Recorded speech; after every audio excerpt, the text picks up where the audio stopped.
Hey there guys, how's it going and welcome to a new Call of Duty Top 5 Countdown. Today I'm looking at the top 5 reasons that Call of Duty 4 sucked. Now you might think this is a bit of a strange one because Call of Duty 4 was an absolute classic and I have made a top 5 reasons that Call of Duty 4 rocked video. If you want to see that, there's an annotation on screen now that will open in a new window and a link in the description. However, just to be fair, I thought I'd make a top 5 reasons Call of Duty 4 sucked, and there were some things that were very annoying in that game, so I think once we actually go through this countdown, you'll realise what I'm on about. So without further ado, let's look at the top 5 reasons Call of Duty 4 sucked.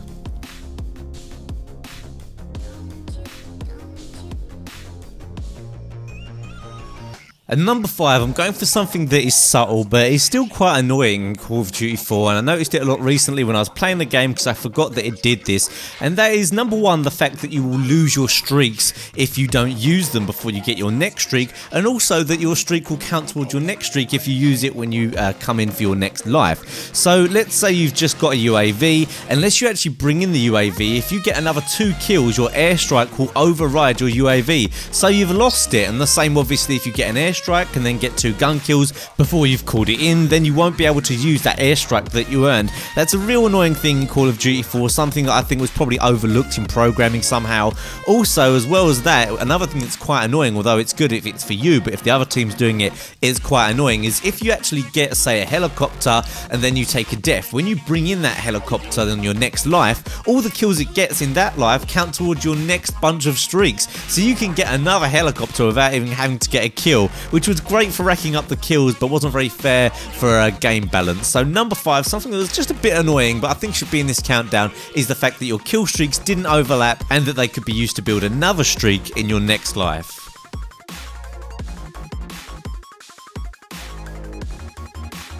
At number 4, I'm going to go for the 3 times frag perk. Now, those of you who played a lot of Wet Work, who played Shipment, will remember that absolute grenade spam. If this was in a current Call of Duty, I think it would have been a lot worse. Although it was a perk available in COD 4, it wasn't overly used. But in modern Call of Duties, you can imagine what it would have been like. And it was still quite bad on some maps. So think of this. You've got 6 players, all with 3 frags each, which equals 18 grenades at a time on the map. Now, if you add to that the fact that everyone could have Martyrdom, that's another 6, so you could have 24 grenades on the map at any one time. Obviously it's not very likely, but there was that amount of explosions available to people, and on some maps it just made it barely playable, especially Wet Work where it's so kind of narrow, and on Shipment where there wasn't much room to move. It really spoiled the game sometimes if everyone decided to use it. With a lot of perks, they're not a problem unless everyone decides to use them normally, and if everyone was running this and just spamming the grenades,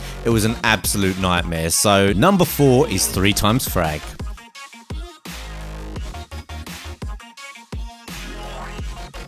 At number 3, I'm going to go for the perk Last Stand, and this is where it all began. Think of all those infuriating moments in Black Ops 1 where you got killed by Second Chance, in Modern Warfare 3 where you got killed by the Death Streak version of this.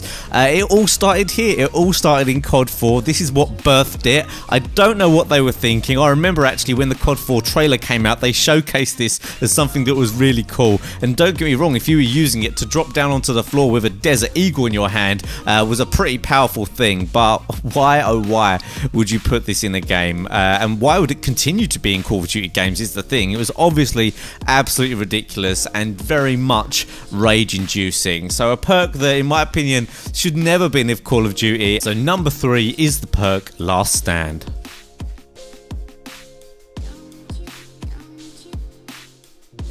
At number 2 is something that we kind of take for granted a little bit these days, but host end game.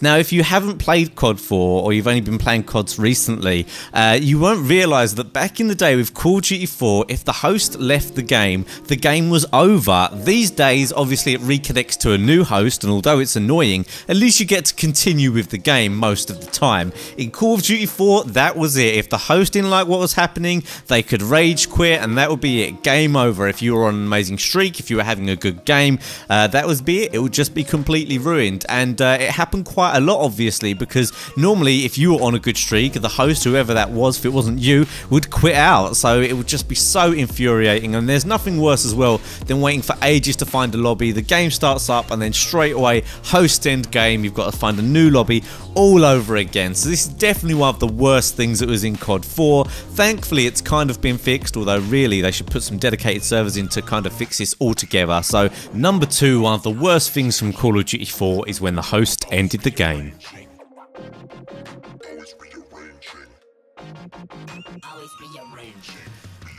At number 1, I'm going to go for the one that annoyed me the most in COD 4, and something that's annoyed me throughout the Call of Duties in every single one that it's been in, and that is Martyrdom. It is just so ridiculous, and it's not fair or balanced. I don't know why they would put this in. It's just stupid. And the fact they kept putting it in games just goes to show how kind of random they are sometimes when it comes to trying to balance out the game.